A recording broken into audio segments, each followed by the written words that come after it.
Thank you all for being here this morning. My name is Francesca Mernan, and I'm a citizen of the Shawnee Tribe and of the Cherokee Nation. I work in the city's Office of Intergovernmental Relations as our Tribal Relations Director, and have spent several years working at the city through staff support through the city's Indigenous Advisory Council, a public commission of Native people that advise local government. We're going to start our morning with some opening songs from a few of our tribal partners, as well as a blessing. But we need just a moment to gather and regroup, and I see our folks joining through the entry door now. So we'll be welcoming in, if we could cue the next slide, representatives from the Muckleshoot Language and Cultural Division, as well as the Suquamish tribe.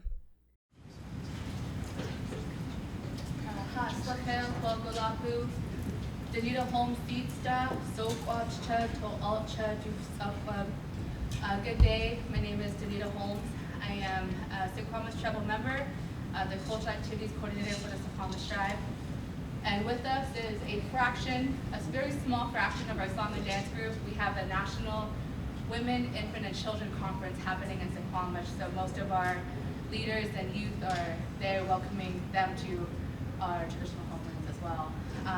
We are here to welcome you to Seattle. Seattle is one of our traditional homelands. Suquamish has a very vast UNA, as far north as Whidbey Island, as far south as Vashon Island and Belfair-ish, and the majority of Puget Sound. So we welcome you here, and we thank you for allowing us time to bless this up in a good way. I'm going to have my son, Joseph, introduce himself. He has a role that he holds within Suquamish as well, and he'll introduce the song that we're going to sing.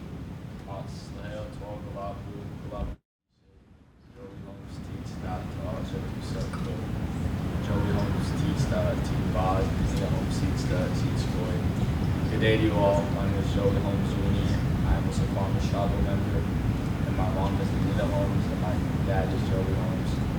And this song, I'm the 2025-2026 Renewal Warrior for the Suquamish tribe, and I also serve as our secretary on our youth council. And this song is the Warrior Song, composed by Toby. That's all.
Thank you all. That was the Warrior Song. We felt it was perfect fitting for today's meeting. We have all of our recognized leaders in this room with us, and just wanted to raise our hands up to you for allowing us to be here to share our culture with you guys.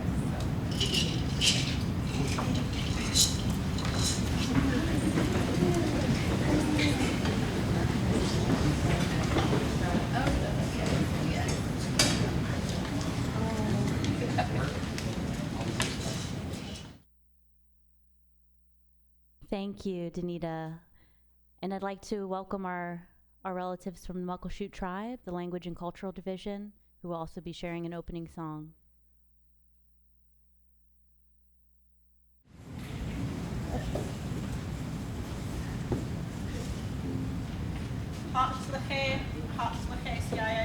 Good day, friends and relatives. Eileen Richardson, Seed Stop, Muckleshoot, Obschud. My name's Eileen Richardson. I'm a Muckleshoot tribal member.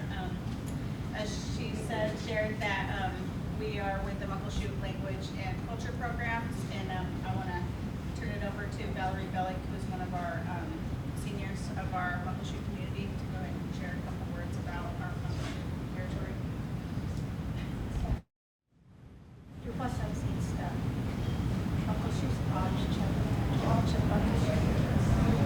My name in Indian language is Tukwasa. It means the wisdom seeker. It was translated by the late Takshalu by Hilbert. She saw in me, in conjunction with my mother, a certain quality of wisdom, and that's how the name was birthed. It's a given name. It's not a traditional family name, and so I carry that name with reverence and try to give much honor to it. But thank you for being here today. I know that all of you have busy schedules. I know that you have probably an influx of meetings and responsibilities that you're responsible to do each and every day to represent whatever agency that you come from. But however, I want you to really think about today, or however long this meeting is, I'm not sure, that it's just not another meeting, that you're really discussing issues that have become prevalent in this great city of Seattle, which was once the homelands of the Squamish and the Muckleshoot people. We're thankful that you have invited us here today, and that we can come in a good way and share part of our culture and part of our music and our teachings with you. We have honored this city by our presence, by not ever forgetting that this is where our ancestors came from. This is how they made their lives. This is how they birthed their children. This is how they shared their stories. This is how they have made sacrifices so that our language and our culture can still be alive today, even though the forces work so adamantly against it. I know that I'm probably preaching to a lot of people that already know the traditional history and trauma that our people have experienced down through the ages, but we're thankful that we can come in a peaceful, good way today, and hopefully that the message that we share with you with our music and with the song that we sing will minister to you, and that you can take that back to your different agencies and groups and share the good things that can come from group discussion and being in conjunction with each other. So I thank you for that. I thank you for my tribe that has done so much for me and my family and for my elders and for this city and for the communities around it. There was a time in my life where I was across the street in that jail. And I remember looking out that window thinking so much of how my poor choice took my freedoms away. And I'm so thankful to have those freedoms back and don't take them for granted any longer. So as I was standing there, I had a prayer in my heart for those individuals across the street, because I remember how isolated I felt being there, looking out, and then realizing, oh my goodness, what have I done to myself? But I've learned from that experience. I've learned from those hard bumps in the road. And maybe you won't have those kinds of bumps. I pray you never will. But whatever difficulties you have, you encounter in these meetings where there's tension and there needs to be compromise, I pray that you can reach it in a good way. And I thank you for inviting us here, and I hope that you enjoy the music that we share. And thank you again. Hands are lifted. And in our Native custom, we like to start things out in prayer, so we're going to share prayer song.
You are well taken care of this morning, and we'll let the blessings continue with an opening prayer from Councilmember Jay Mills of the Suquamish Tribe and member of the city's Indigenous Advisory Council.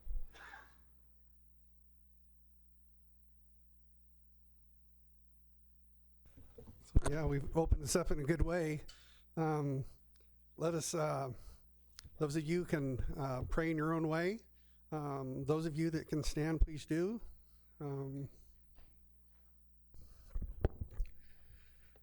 Dear Heavenly Father, Great Spirit, we'd like to thank you for this beautiful day. We ask that you bless each and every person represented here today. We ask special additional prayers for our tribal leaders and our honorable mayor and his staff. We ask that you bless the work that we're about to undertake. We ask that you bless our tribal communities, keeping our elders and our youth in prayer. We ask a special prayer for those who are suffering from addiction, as well as those family members that are supporting their recovery. We want to pray for those that are homeless and those that are in need of food. We ask that you meet their needs. We know the people in this room can make a difference. We ask this in Jesus' name, amen. Thank you.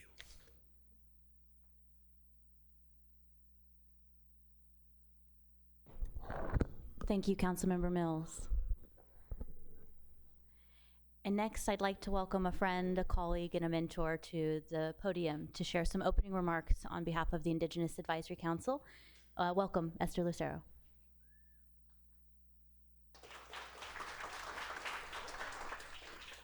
This is always my favorite part of the podium. I have to do this. So, yat ebene, everybody.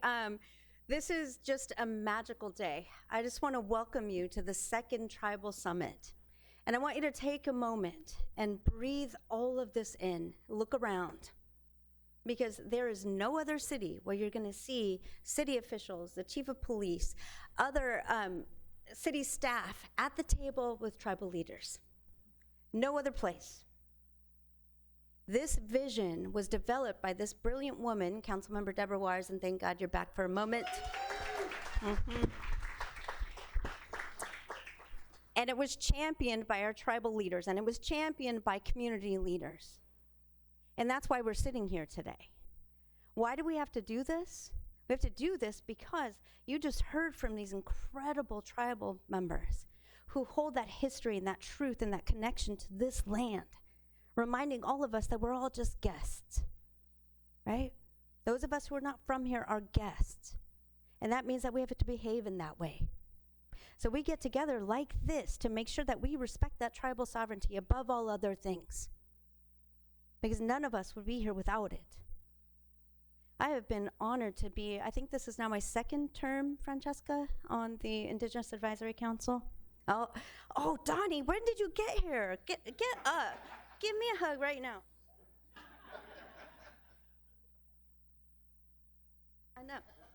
I know you like snuck by me. Well, that hug that just happened couldn't have happened without this advisory council. Yeah, I'll have to tell you, Donnie and I didn't know each other. One of my favorite moments was when the two of us got to meet with our new chief of police, Chief Barnes. You remember that, Chief? Yeah. Where Donnie, in a really mindful way, helped Chief Barnes understand where he's landed, right? And also was able to uphold us as urban Indians and recognize that our tribes see us as a valuable contributor to their tribal members and also to all tribal people who land here. So you all are part of something incredible. And I want you to behave that way. Behave, number one, as a guest, and number two, as somebody who's here to champion this. And that means meaningful work. That means putting your money where your mouth is. That means policy change. That means legislative change. That means setting common priorities that we're all going to work towards. You hear what I'm saying? I'm also going to say that this couldn't have been possible. This has been the most effective task force, commission, council, and trust me when I tell you it's a whole other full-time job that I'm on. And it wouldn't have been possible without Francesca Mernan. So she was hiding over there, but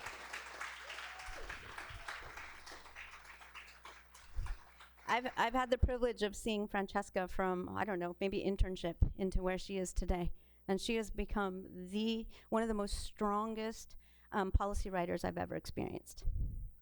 She's a brilliant strategist, and the reason we've been able to be effective is because of the work that she has put into our strategy and our planning.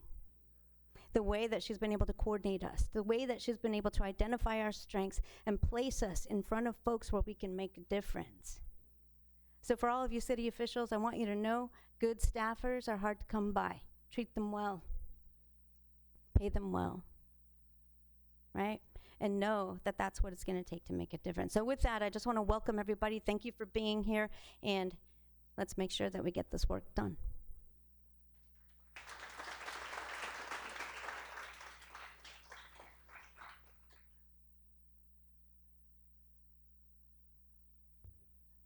Thank you for the good words, Esther. In this next section of our program, we're going to hear from a few of our city's leaders. I'd like to invite Councilmember Dan Strauss to the podium, who will kick us off.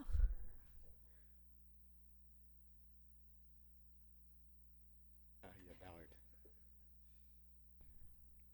Good morning. My name is Councilmember Dan Strauss. I'm elected by the people of Magnolia, Fremont, Finney, Green Lake, Greenwood, Ballard, Crown Hill, and many other micro neighborhoods, and I represent the entire city of Seattle. I'm honored to be your guest today here at the second Tribal Nations Summit. I did bring both my name tags to show. This isn't my first time here. I'm really honored to be attending today and humbled to attend in 2023, where I watched the city deeply engage. You may ask, why is Dan from Ballard, raised Jewish in a Norwegian community, at the podium so early? And I can tell you I can tell you in 5 words. Deborah made me do it.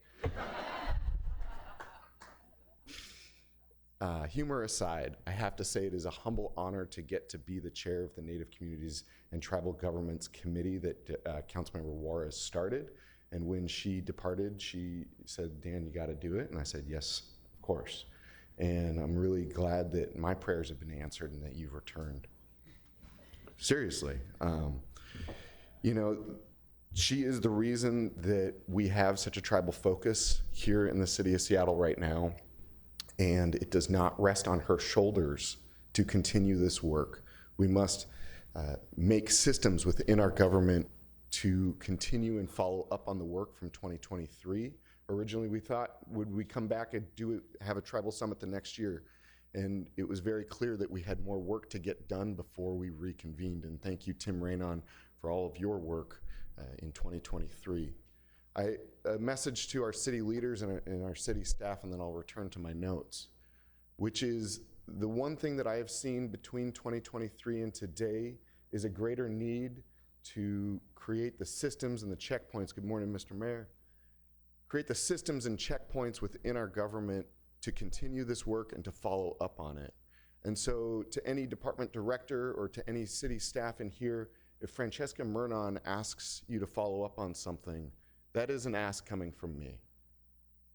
And I say that because it is very important to understand within our own city government, their chain of command is oftentimes linear, and it's hard to ask a different department to do something on behalf of another. And so if you do receive a request, please know that it is coming from me as well, from Francesca. Not you, Tim, sorry. It's just I'll return to my notes in just a second, just to say it is an absolute humble honor to get to see elected tribal leaders sitting here in the city of Seattle with elected leaders of the city of Seattle and our staff. We've come a long way, and we've got a lot more work to do.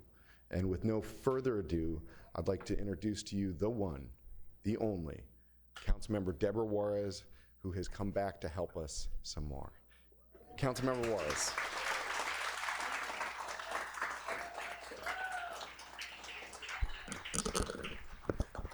Thank you so much, and I always hate speaking after Esther, and not you too, Dan, but mainly Esther. Let me just say this. I was saying this earlier. It's so wonderful to be at City Hall and see so many of my relatives and brothers and sisters in the room. So thank you, and we honor you and those of you who sang. Blessing to my heart. One of the women from Suquamish talked about tension and compromise, and I hope those of you that are in the room and who are elected understand that. Tension and compromise, but we move forward in a good way, and I hope that we leave that legacy. My name is Natuyi Mististake. In Blackfeet, that means Holy Mountain Woman. And today, even though I used to say, and I continue to say from Uncle Billy, you lead to leave and leave a legacy, then I came back. And like I say, like a salmon, so I'm trying to do the coastal thing here, even though I'm a Plains Indian. I do want to give a big shout out to Councilmember Takala from the Yakama Nation. Where is he? There he is. Go Mariners. I am wearing earrings that your former chair from a long time ago, Lavina Washines, gave me. We had won a big case, and I'm wearing them because I'm hoping some of the young folks in the room understand this. Lavina was, let's just say it, she was mean, but she was good. And Lavina was one of those elders that when you're out of line, she let you know. She let you know, and right up front is in our way, or pull you aside and say, hey, you need to pull it back a little bit. You're not compromising. You're coming in too hot. You're not an elected leader. These are the elders. These are the people you listen. And this isn't just some storybook thing. I learned so much from Lavina. But the funny part and the good part is this. When Lavina gave me the earrings, and I was really emotional, and I was trying to put them on, and I was fumbling, and I dropped them. So there's a little chip out of one of them. And Lavina said, that's how it's supposed to be, because none of us are perfect. And I've had these for almost 20 years. And so my stepdad was Yakima. My sisters are enrolled at Yakima. The rest of us are enrolled at Blackfeet. We all called ourselves the Yakafoots. Anyway, I want to share that because in our way, we use humor and kindness to talk to people. We don't show up and not act like a guest and scream vulgarities at each other. We talk about compromising and moving forward because at the end of the day, this is our city and we want it to be better. So with that, let me just go through these few talking points I have. First, I want to thank Mayor Harrell, who's here and who was here in 2023. Thank you, Mayor Harrell, who led us in the very first one. And we have Tim Rainan, who is from the Puyallup Nation, who is now in the governor's office. Thank you, Tim, who put this together along with Pyramid. And I do want to thank my brother, Councilmember Strauss. He did take over the tribal government's issues, and I did make him, and I did tell him, you need to do this. I didn't think I was coming back, but I'm back, but he's doing a great job. So I told him when he got up here, make sure you tell him what tribe you're from. And also we have some quick people to thank. I want to thank Director Mina, Francesca, and the whole OIR team. We've been working with them. I worked with them for 8 years, and they've been adding new people and putting government to government sovereignty, tribal issues in their place, not just regionally, but nationally. And I just want to, again, just say this. When we started the Indigenous Advisory Council and we worked with Mayor Harrell, it was 9 people were appointed, and 4 of those, historically, never been done in the country, were elected leaders from Indian country, tribal leaders, elected leaders. Now there's 8 on the board. We have an open seat, and 3 of them are elected tribal leaders. And we got calls from different cities, including Portland, saying, how did you do it? I said, we had a great mayor. We had somebody that led us and believed in us. Even though he says he's Choctaw, I don't know. He's Blackfeet now. Okay, all right, I'll take it. I'll get you an Indian name. I just want to share a few little stats, and then I'll sit down and I'm going to introduce our great mayor. In 2023, we had 11 tribal nations, 6 urban Indian organizations, and 6 city departments, and some folks from the legislative and judicial department. Today on the registration, as of 2025, and I'm sure Francesca will correct me if I'm wrong, we have 20 tribal leaders and staff from the regions of federally recognized tribes, but everybody is welcome.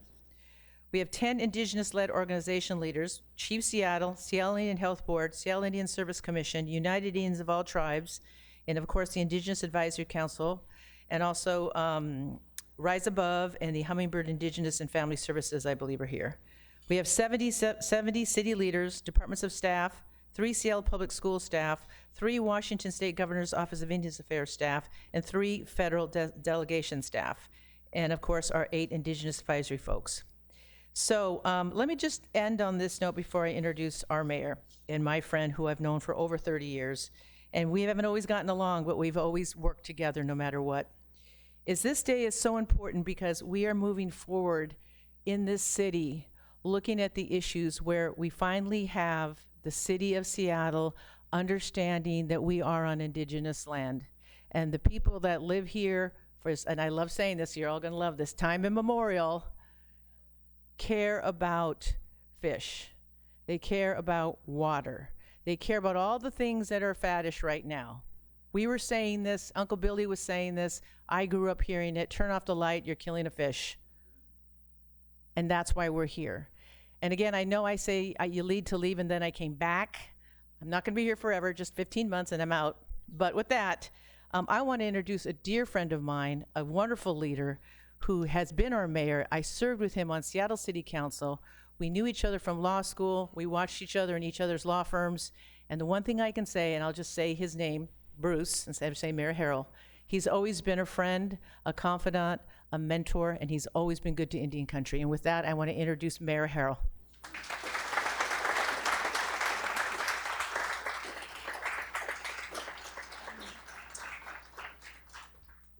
Well, I'm going to call you Deborah then, instead of council member, whereas, few things. I have to tell you at least what I see here. For a mayor to look at what I see right now, more importantly, how it feels really good because I think we're all trying to make history together. And I'll tell you, I apologize for being a little late. I was on a call and was panicked a little bit during the call, and I called Francesca to ask a question on some of the notes I was going to say. Now, Deborah used to always say when we were late, we're running on Indian time. That's what she used to say. And I used to grow up in a neighborhood where I'd say we're running on CP time. You can figure out what that means.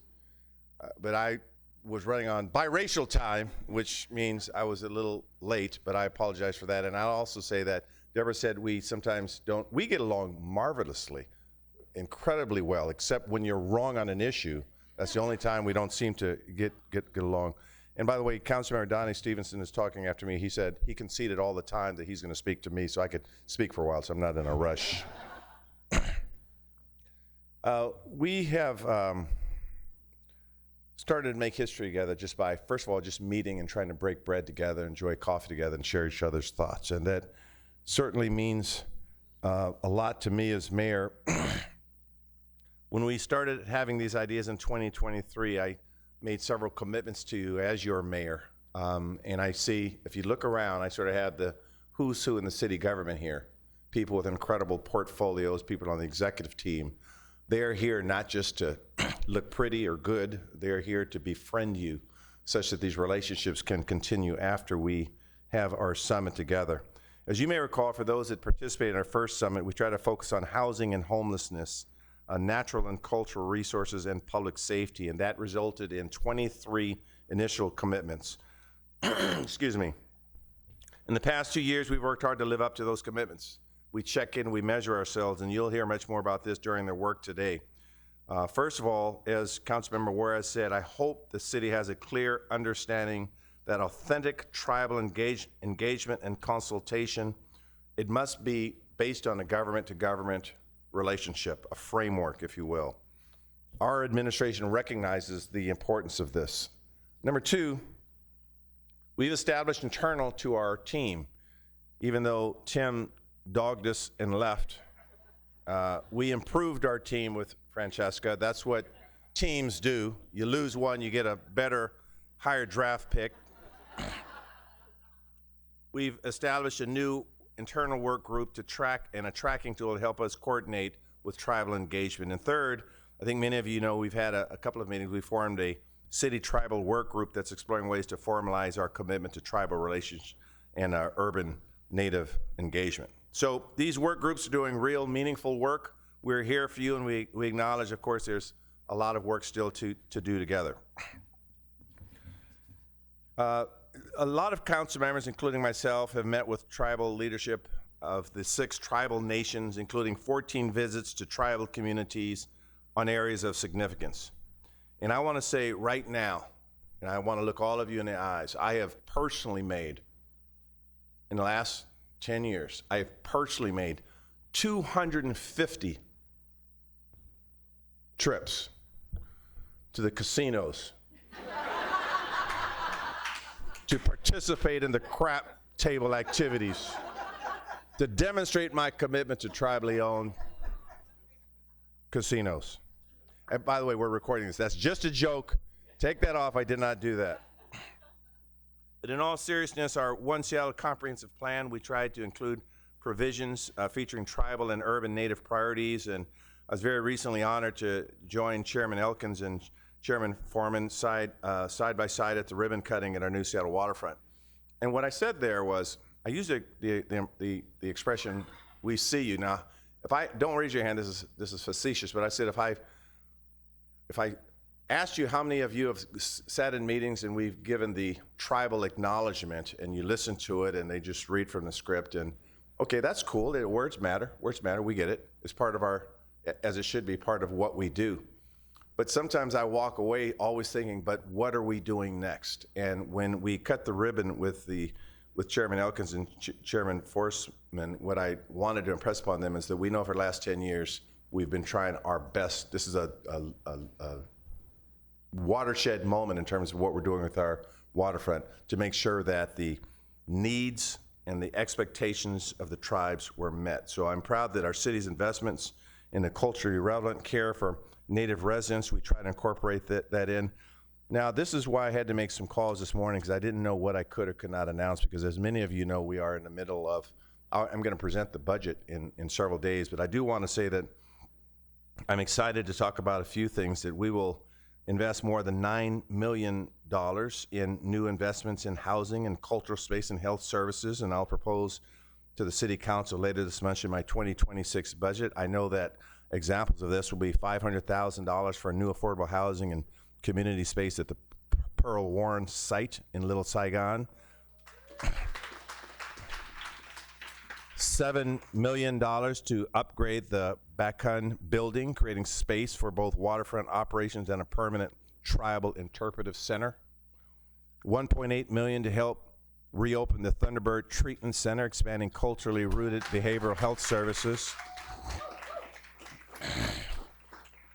Just giving a preview of what we're trying to do, because when I asked my staff to really do a deep dive and we listen to you on how we can both help the tribal nations and the governments, and most importantly, your people, our people. And just by the record, I got to go off script here. First time I've ever done this in my life.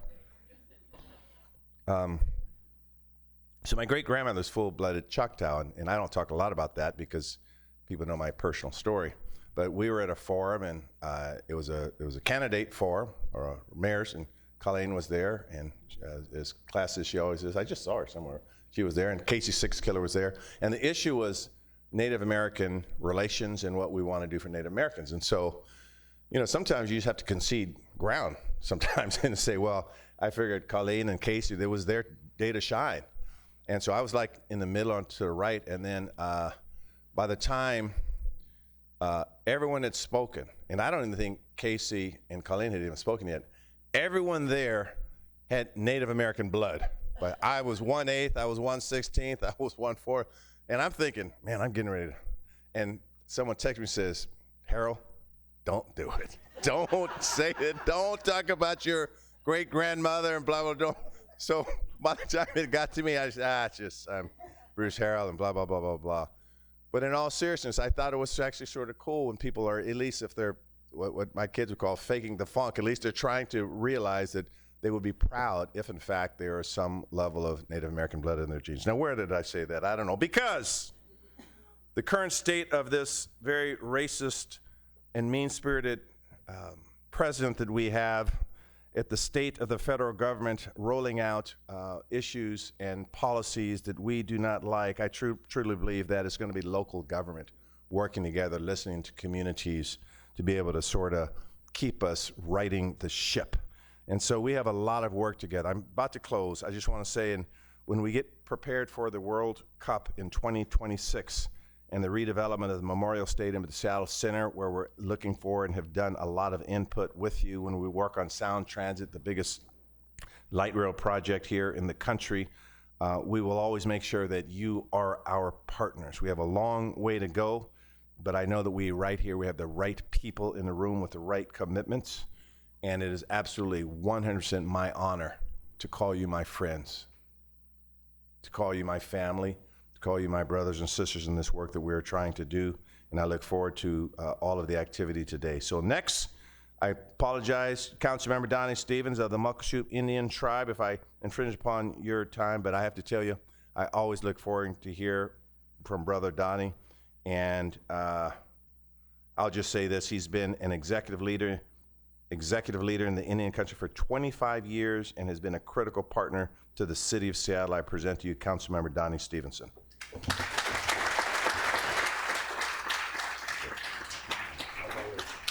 Appreciate it.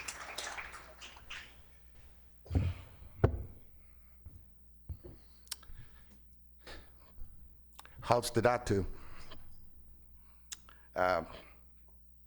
Donnie Stevenson Teetstat, Muckleshoot Abchad.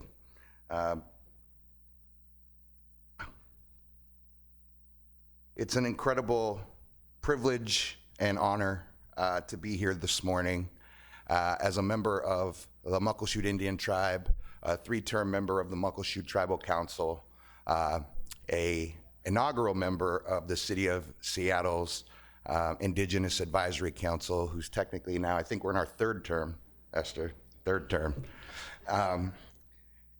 to welcome all of you Not only from the standpoint of the good work or haltsiayus in our language that we're gonna look to do today, but also from the standpoint as a traditional tribal person to the lands that have been known as home to my people for literally hundreds of generations and thousands of years. No more than a stone throw from where we stand here in City Hall, our people held traditional villages no more than a stone's throw from where we stand and sit holding this conversation. In that way, we're tied to this place in a way that is a part of our culture, it's a part of our identity, it's a part of our place on this earth. The Salish Sea does not exist without the indigenous people of this land. And we, as indigenous people, don't exist without the Salish Sea. I raise my hands to everyone who is here this morning. I thank you for participating in this important and historic opportunity to come together as leaders for our people. I have some prepared remarks as well, but I'm gonna go off script. I'm gonna follow the mayor's lead and go off script for just a moment. And I think it's fundamentally important to provide some context for who we are as indigenous people. And this morning, and starting our meeting, starting our discussion in a good way, in a prayerful way, where our culture and our language were represented, that we offered thanks for what today represents, and we called upon the Creator to guide us in the decisions we make, the words that we choose to use, and all work that we carry out during our time together. That's fundamentally who we are as indigenous people. That's the context in which we exist on this planet. And to be able to be a part of that and to represent that, to come from a lineage where I understand as an indigenous person, we understand it as indigenous people, particularly as indigenous leaders, that we do not only represent ourselves when we come to this room and when we come to this table, that with us, we carry the entirety of the history and the lineage that comes before us. Our ancestors are in this room with us. And just as importantly, and what a huge absolute blessing, what medicine that is to carry with us. But just as importantly, it's important to remember and to acknowledge that not only do our ancestors come with us to this room, so do our children. So does the next generation and the 7 generations to follow. So we're here also acting as a representative of each and every one of them. And we hold a major responsibility to them. So as tribal leaders, we carry that with us every day. We have this lineage that is an absolute privilege and honor to carry. And on the flip side, we have this huge responsibility that we owe the next. And that, if I'm giving you the basic terms of what it means to be a tribal person, that's it. That we have the ability to represent both ends of that spectrum and to do it in a good, prayerful way that honors who we are, where we come from, and everything that's been important to the hundreds of generations over thousands of years that came before us. So it's in that context today that tribal leaders will be sharing their experiences with you. It's in that context today that when we talk about the things that matter to us, that we are speaking. It's a vitally important thing to keep perspective of. And I thank you for allowing me the opportunity to take just a few minutes to put that perspective forward to each and every one of you as leaders. I thank you for being here to listen and to hear in that. With that being said, I'd also like to really, as a member of the Indigenous Advisory Council, talk about what an honor it is to be here and to welcome each of you to the second City of Seattle Tribal Nations Summit. Today really is a call to action for continued collaboration with tribal leaders, leading to transformative change while safeguarding our most precious resources, for dedicated partnership and investing that reflects self-determination and respects tribal sovereignty, and to ensure tribal nations are well-resourced and to continue to lead efforts in community health, wellness, and environmental and economic sustainability. After tens of thousands of years of being of this land and of these waters, we have learned to be the collective voice for our relatives who otherwise have none. The salmon, the marine life, forests, the rivers, animals, and the entire ecosystem. We're not separate from, but an important part of each and every one of these systems, and all of them give us life. Today I call on you, my fellow tribal leaders, to share your stories and your priorities so that we are communicating and coming together in a clear and effective manner. Let's listen and evaluate the voices of land-based peoples, tribal leaders, and urban native leaders to discuss our path forward. Today, we all talk about these ecosystems as community safety, housing and homelessness, and cultural and natural resources. As tribal peoples of the Pacific Northwest, we're focused on protecting our values and ways of life, living sustainably, and with the Salish Sea, with the Cascades, the Palouse, and the Columbia River Basin. We continue to invest in the protection of cultures and rightful resources like salmon, water, forests, and critically, our data, the lives with the people of this land. As I'm reminded by tribal leaders in the Columbia River Basin, the energy demands of Seattle and King County are felt across the mountains in eastern Washington. We must continually educate ourselves and consider how our actions here on the west side impact native lands and peoples on the east, like the 6 sovereign tribal nations of the Columbia River. We're all responsible to understand how our cultural, digital reality, artificial intelligence, and data protection cost frontline tribal communities. We must find collaborative solutions to mitigate the environmental and community impacts.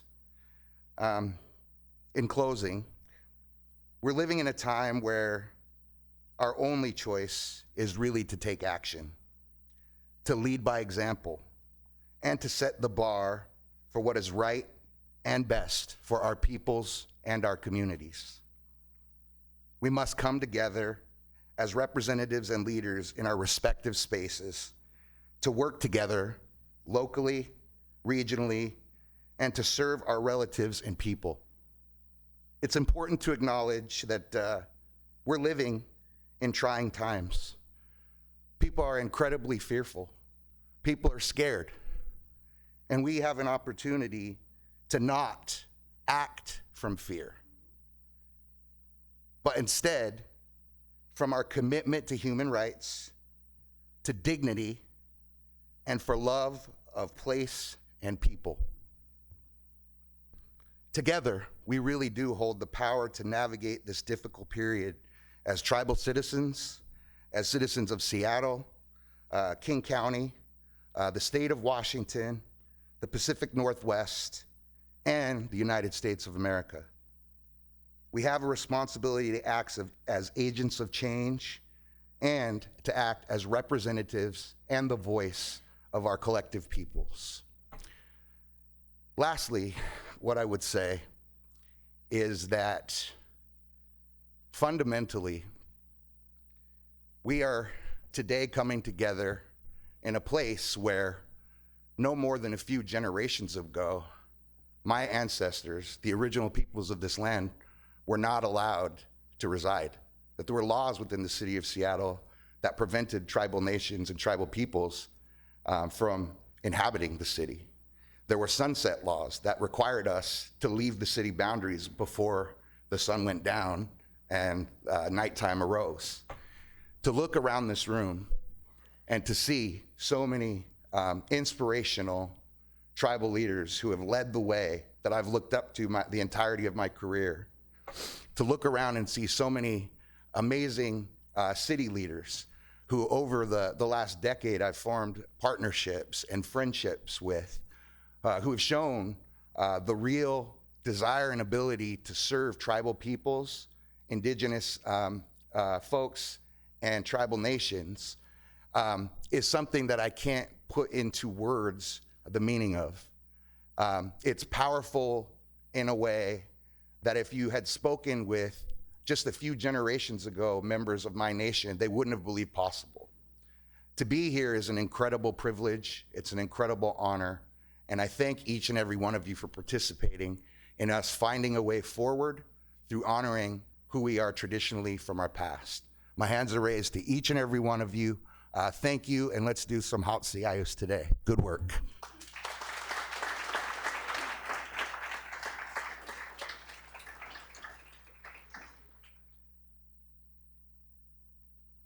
Thank you for these good words. I hope that everyone's mind and hearts are feeling full in this morning. We're just going to take about 5 minutes, take a break, take a stretch, grab some coffee or tea, a little bit of a fruit snack. Restrooms are in the hallway, and I'd like to thank our event sponsors today. Many of the city departments have deeply contributed to the design and financial support for our gathering today. And we are represented by 24 departments in the room. I had early counted 22, and misspoke, so 24 from the original 17 that gathered with us in 2023.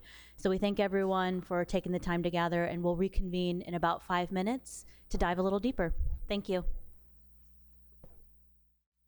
Today is a day of remarks and updates and dialogue, but also of relationship building. So I see folks embracing every networking opportunity, relationship building opportunity we have, and for that we are grateful.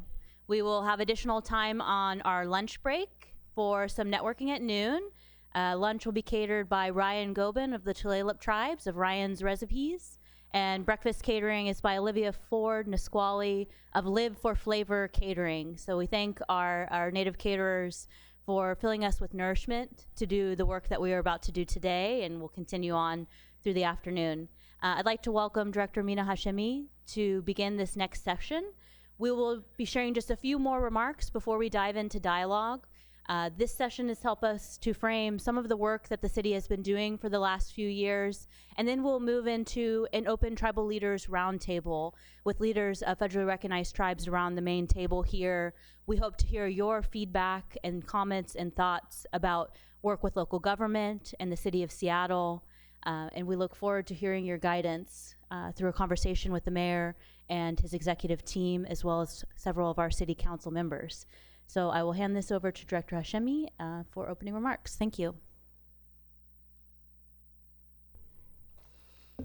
Hello, good morning. I'm Mina Hashemi, and I serve as the Director of the Office of Intergovernmental Relations for the City of Seattle, or OIR, as we are usually called. I'm honored to be here with you today. OIR is responsible for establishing relationships on behalf of the city with tribal, state, local, regional, federal, and international governments. And while much of that work is focused on promoting our interests or solving problems, I know that OIR has a different responsibility in the role we hold as the nexus of the city's work with tribal nations. I understand the importance of government-to-government relations and the importance of honoring, recognizing, and understanding tribal sovereignty. As a member of Mayor Harrell's cabinet and the director of OIR, I want to thank you for being here today and sharing our commitment to government-to-government relationships. In a moment, you'll hear from the wonderful Francesca, who serves as the city's tribal relations director and works alongside me at OIR.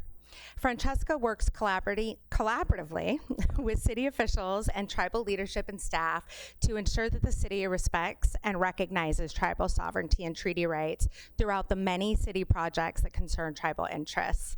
With 24 departments and offices represented here today, it's a very important role, and I want to acknowledge her leadership over this area of work, as well as her hard work bringing us together today. I also want to thank our city departments who sponsored our summit, as well as Tony Vogt on my team and Courtney Temris John and the team at Pyramid Communications, whose hard work made the day possible. With that, I invite Francesca to share some updates on the work that has been underway since we last met. Thank you. We can proceed to the next slide. On the screen, you'll see many of the departments that are represented here around the table today, and will be engaging in our main table conversations throughout the afternoon. We thank them for their continued engagement with tribal partners year-round. This work is only made possible by the tribal leaders and staff that engage with dozens of city departments each year.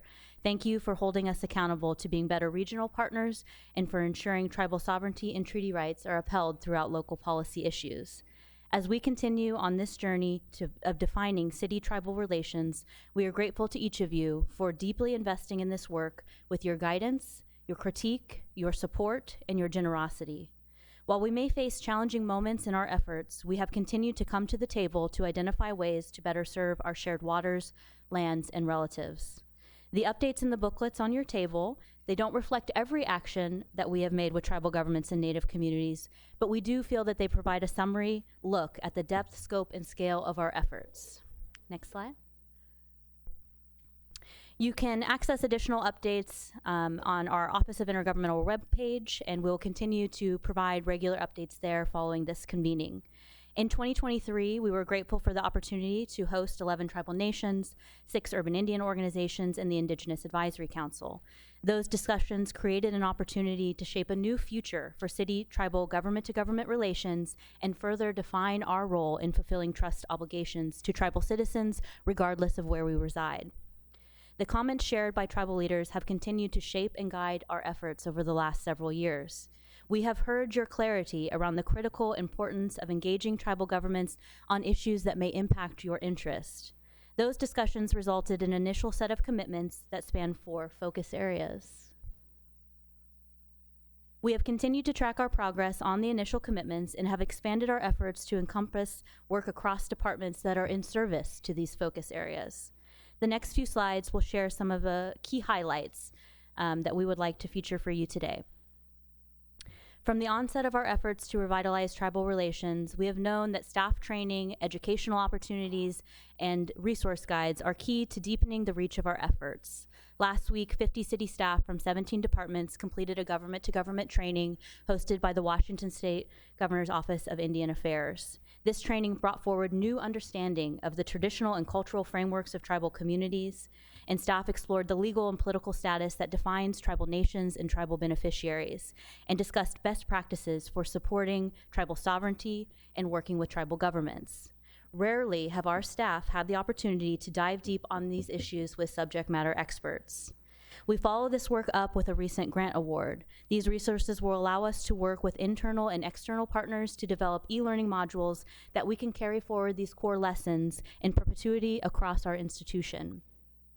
The Office of Intergovernmental Relations has engaged the Mayor's Office and City Council members to meet with tribal leaders at places of significance to you, whether it's your communities or your ancestral territories. These meetings have spanned issues of natural and cultural resource stewardship, legislative priority setting, and interjurisdictional discussions to address the fentanyl crisis, and much more. Each engagement has proven to be a critical opportunity for tribal and city leaders to deepen our relationships, to build trust, and identify our shared priorities. Just 2 weeks ago, the Seattle Police Department traveled to Suquamish for a meeting of chiefs of police. Next slide.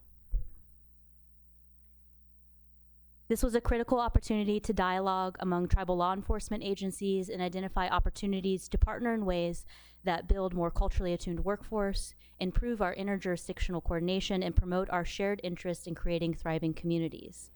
And I would be remiss if I did not thank our city's Indigenous Advisory Council, whose 9 members representing Native communities continue to provide culturally grounded support to our city departments. Last year, they advised 8 city departments on 16 plans, policies, programs, and services that impact tribal communities. The IAC continues to act as a convener, as you have seen them demonstrate today.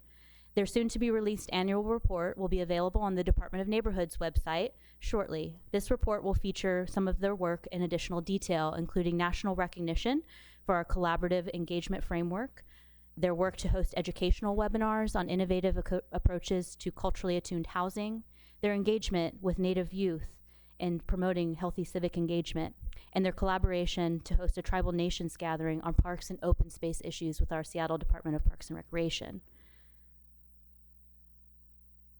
This year marked the culmination of over 15 years of work on the Seattle waterfront. Despite periods of dormancy in tribal relations here at the city, there has always been a sustained commitment to bring forward the language, culture, and traditions and living memories of this land through Native storytelling on the waterfront. From our major public realm art projects to interpretive signage and Native plantings, traditional place names, and a first opportunity to access the water again, we have seen great and incredible transformation in partnership with tribal nations. For the first time since colonization, this area has seen the return of camas, a traditional food cultivated by tribal communities in the prairies along the shorelines of Seattle since time immemorial. While this work has been long, the deep partnership with tribal nations and Native people have ensured its success. It's in this same spirit that we seek to continue to promote cultural visibility and vitality across our city. The Office of Arts and Culture currently coordinates 18 public art projects featuring tribal and urban Native artists. Each project is tailored to site specifications to ensure that our partners are thoughtfully engaged in arts and cultural placemaking. Everyone here today is well aware of the far-reaching impacts of city actions on tribal interests. Tribal nations and tribal citizens live, work, play, exercise treaty and sovereignty rights here in the city and across our region. And we all face the impacts of climate change. We continue to need to develop collaborative approaches to cultural resource stewardship. While cultural and resource management can often take the form of compliance with federal and state laws, we are making efforts to move beyond compliance and towards good governance. These may be some of our greatest challenges and our greatest successes ahead of us. Yet we remain committed to working with tribal governments on these issues. Seattle is home to just a few urban watersheds that bear salmon. These relatives face daunting challenges in our increasingly urbanized neighborhoods.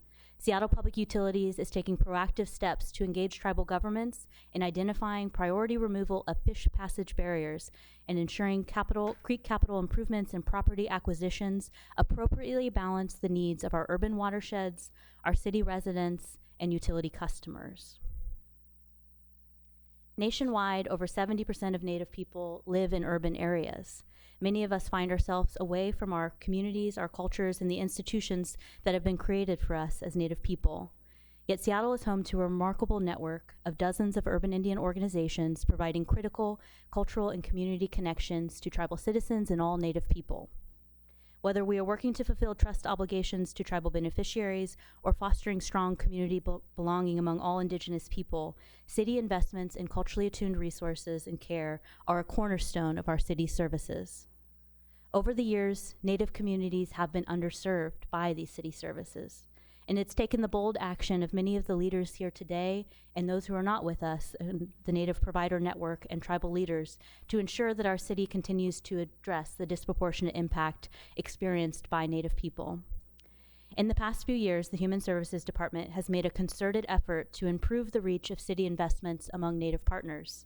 As a result, we've seen an increase in the percentage of Native clients receiving gender-based violence services from our city-funded contracts. That increase has doubled the amount of participation.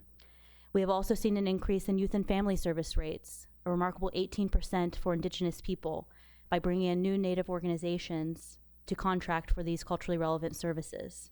And we have seen an increase in the number of Native organizations receiving food funding for cultural food equity.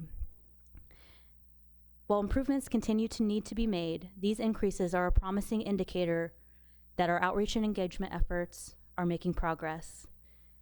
We are also making efforts to reconnect with the Native Education Program at Seattle Public Schools, and we're grateful that they are joined here today and will be a part of our afternoon discussions.